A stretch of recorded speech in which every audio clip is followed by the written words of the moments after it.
everybody.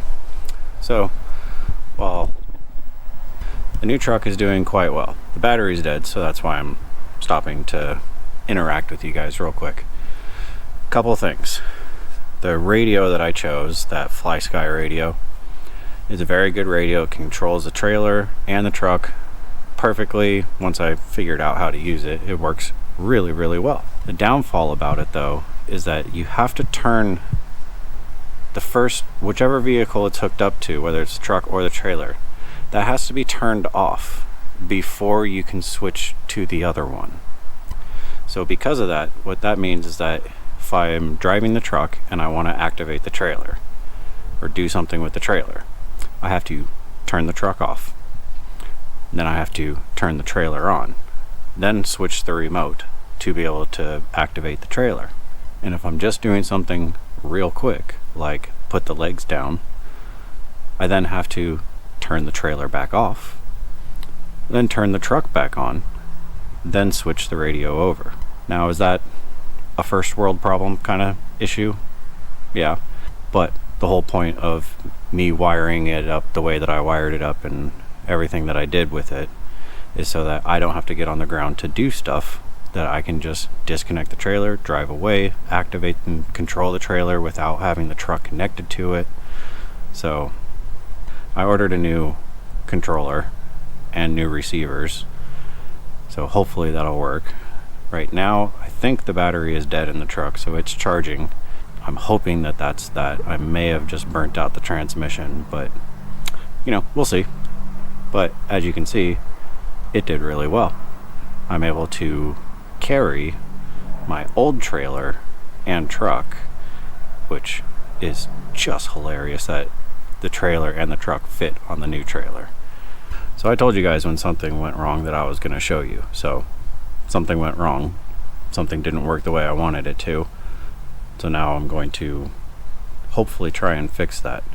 But there's a few other things that go into these running videos that a lot of people don't show. So as you can see, it's stuck right now, and I was trying to power out of it, and I think the battery died. I never charged the battery after I opened it. I just plugged it in and started going. The reason why I used the winch on the little black truck is because it actually is broken, so I had to use the winch. And that was the winch on the old truck. That is the four-wheel steer, as you saw.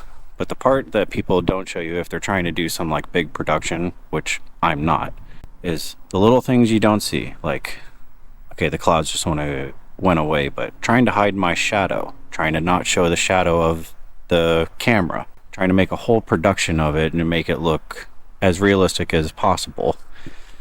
The other thing they don't show you is the absolute chaos and mess that is trying to get everything to work. So lots of controllers, batteries all over the place. That's specific to me because I have a case for the camera. RCs all over the place. Water. Always drink water, trust me. So it may just be a silly little video, and I am having fun as much as I can with having to constantly turn the truck and the trailer on and off and on and off. But I'm having fun. That's the whole goal. So now while the battery for the truck charges, let's play with some of the other ones.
So let's keep with the theme of how many things can go wrong today. Battery's dead. Here's my camera car, just so you guys know. As you can see, it does a good job. We have the fanciest equipment here. Let's get this battery changed.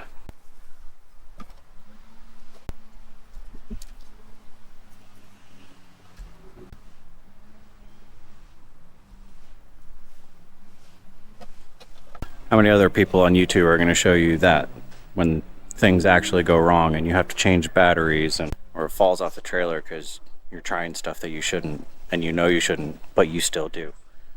This is reality of RC cars. Let's try and get that back off again. There we go. Charged battery does help. Who would have thought?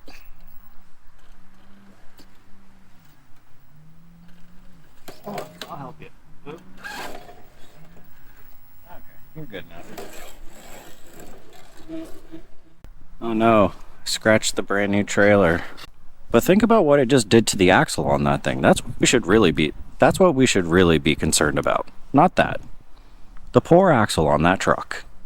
Okay, let's keep going.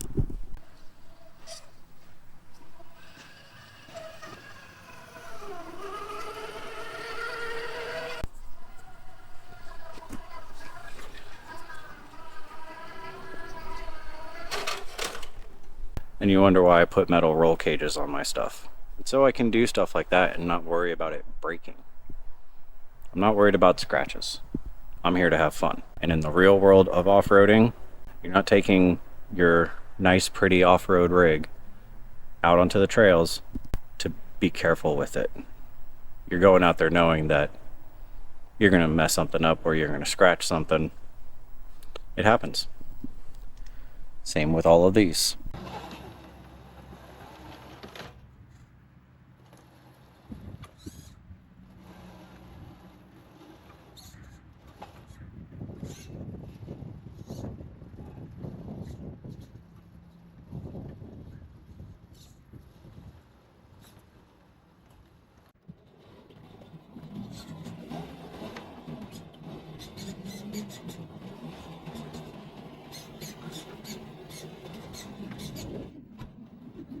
So for those of you who are wondering, this is my entire collection that I've made so far, except for the Bronco. I just bought that one and then spent a lot of money upgrading it, which is what started all of this.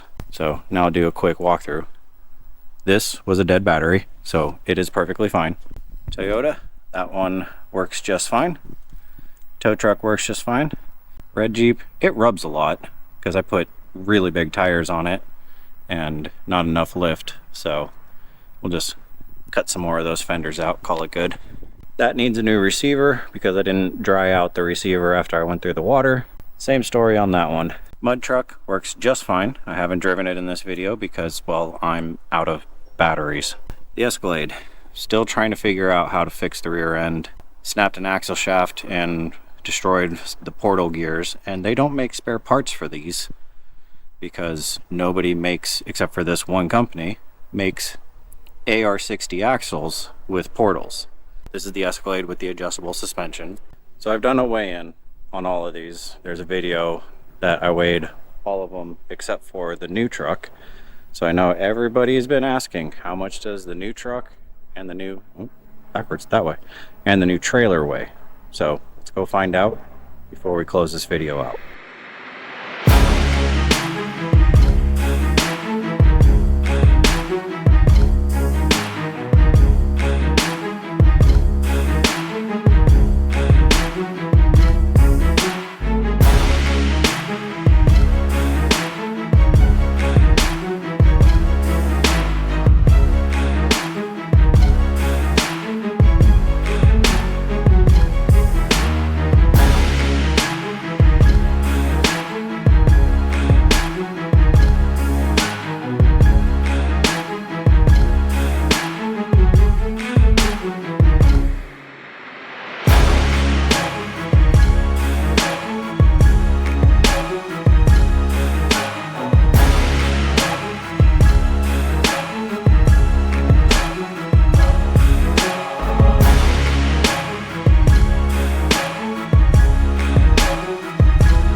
Okay, we are back in the shop, aka my garage. Have our scale, it is zeroed out. Have a stand on it.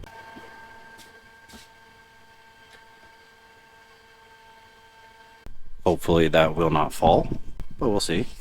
So it weighs in at 21 pounds, 6 ounces. So yeah, I'd say she's a bit of a heavy girl.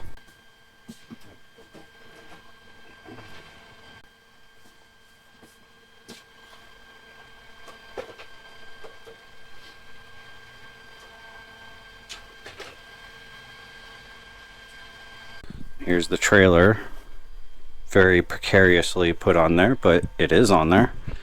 And it comes in at 21 pounds, 10 ounces. So the trailer is heavier than the truck. And they have their batteries in them, both of them. So they are at their full weight, essentially. Well, that's it for this video. We're gonna take a little breather before we start the next one.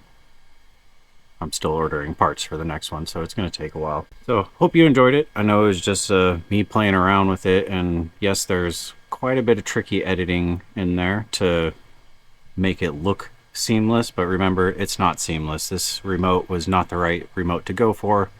I would not recommend it. Not that it's a bad remote, it's a very good remote. Did everything I wanted it to, except for me being lazy and not wanting to get on the ground. So if anything, that's on me. It's not on the remote. Now that I know that everything works, I'm happy with how everything has turned out. On the next video, what I'm going to do is just do, I'm sure a lot of people aren't really going to tune into it because it's not going to be overly riveting, but I'm going to go through the entire truck and trailer, and I'll put links in the description for all the parts that I use. I'll tell you all the parts that I use, and I'll do a final cost. Now, on the final cost, this was an expensive build. I'm not even going to lie about that. I never said this was a cheap build. It is, in my opinion, cheaper than if you were to buy one off the shelf, then upgrade it. And I like the fact that, yes, I spent a lot of money on it, but it's mine, and I made it the way I wanted it to, and I didn't have to spend a lot of money to buy off the shelf and then upgrade it to how I wanted it. This is a style that I like to do, and this is a style that it seems like a lot of you like to do as well. Just start from scratch, make it your own. So that'll be the next video. So I hope you guys enjoyed, and I will show, hopefully in the next video with the new remote, whether I can do exactly what I wanted it to. And I do need to fix the hitch. It gets caught because it's just straight edges. I need to round them off, make it a little easier for it to hook into the trailer. I also think I need to put more of a lift on the back of the truck, get the back to sit just a little bit higher, and maybe longer legs on the trailer. Oh no, this is the first time driving it, first time testing it, so just going to keep going through, fix what I found that's wrong with it, and then hopefully it'll be all good from there. So from Waffles RC, thank you again, and we'll see you on the next one.